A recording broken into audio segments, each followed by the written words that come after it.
জাতিসংঘের পূর্ণ সদস্য পদের দাবিদার হিসেবে প্যালেস্টাইনকে স্বীকৃতি দিয়ে সংস্থাটির সাধারণ পরিষদে একটি প্রস্তাব পাশ হয়েছে।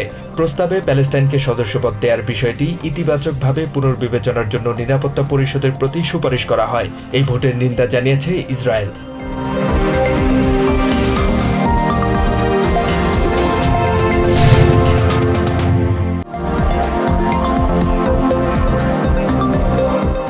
গাজায় ইসরায়েলের আন্তর্জাতিক আইন লঙ্ঘনের বিষয়ে গুরুত্ব দিচ্ছে না আমেরিকা। বাইডেন প্রশাসনের অপ্রকাশিত নতুন প্রতিবেদনে গাজায় ইসরায়েলের অভিযানের সমালোচনা করা হলেও আন্তর্জাতিক আইন লঙ্ঘনের বিষয়ে গুরুত্ব দেওয়া হচ্ছে না। একাধিক সূত্রের বরাত দিয়ে এবিসি নিউজ এই তথ্য জানিয়েছে।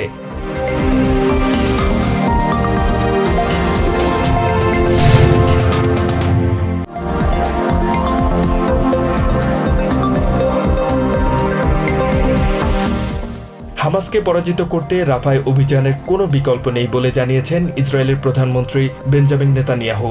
এর আগে এক ভিডিও বার্তায় নেতানিয়াহু বলেন, কেউ সমর্থন না করলে প্রয়োজনে একাই লড়বেন তিনি।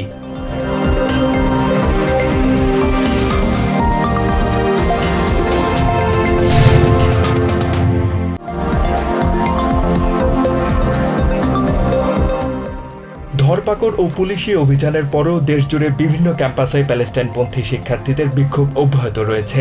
গাজায় যুদ্ধবন্ধের দাবি না মানা পর্যন্ত বিক্ষোভ থেকে সরে দাঁড়াবে না বলে জানাচ্ছেন বিক্ষোভকারীরা।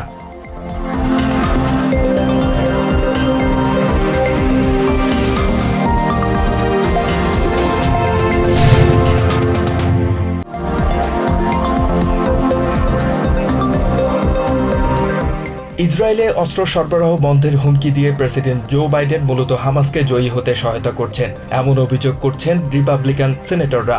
ইসরায়েলে অস্ত্রের চালান আটকে দেয়ায় বাইডেনের অভিশংসনের দাবি জানিয়েছেন তারা।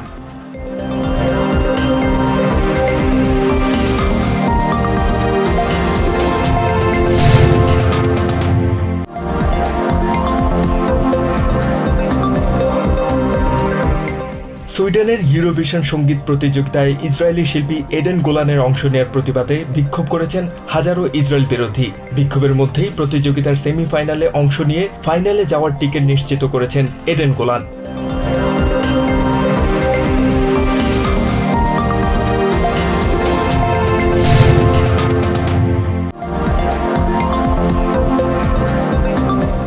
নিউ ইয়র্ক সিটির ম্যানহাটনের আদালতে হাসমানি মামলা শুনানিতে আদালতে প্রবেশের আগে সাবেক প্রেসিডেন্ট ডোনাল্ড ট্রাম্প এই মামলাকে অসাংবিধানিক ও লজ্জাজনক বলে মন্তব্য করেছেন।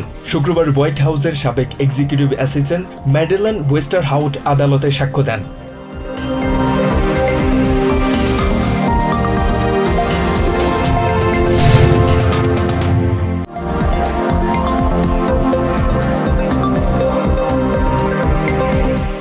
নিউ ইয়র্ক সিটির ব্রুকলিনে রাস্তা পারাপারের সময় গাড়ির ধাক্কায় ৭১ বছর বয়সী এক নারী নিহত হয়েছেন। দুর্ঘটনায় আহত হন ওই নারীর মেয়ে। পুলিশ জানিয়েছে, বুশউইক নেইবারহুডে পুলিশের ধাওয়ার সময় একটি গাড়ি ওই দুই পথচারীকে ধাক্কা দেয়।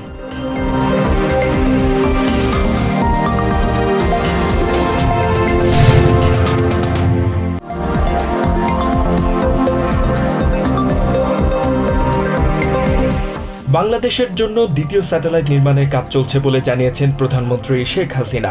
এটি চালু হলে বাংলাদেশ আবহাওয়া থেকে শুরু করে সব প্রয়োজনীয় তথ্য পাবে বলেও জানান তিনি। শুক্রবার গোপালগঞ্জে আওয়ামী লীগ কার্যালয়ে এসব তথ্য জানান প্রধানমন্ত্রী।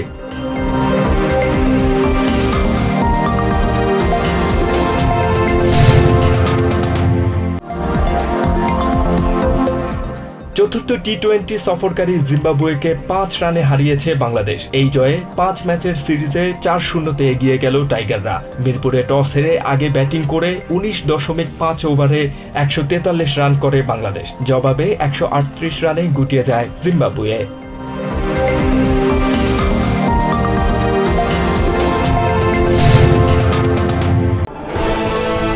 সৌজন্যে সোশ্যাল ইসলামী ব্যাংক পিএলসি।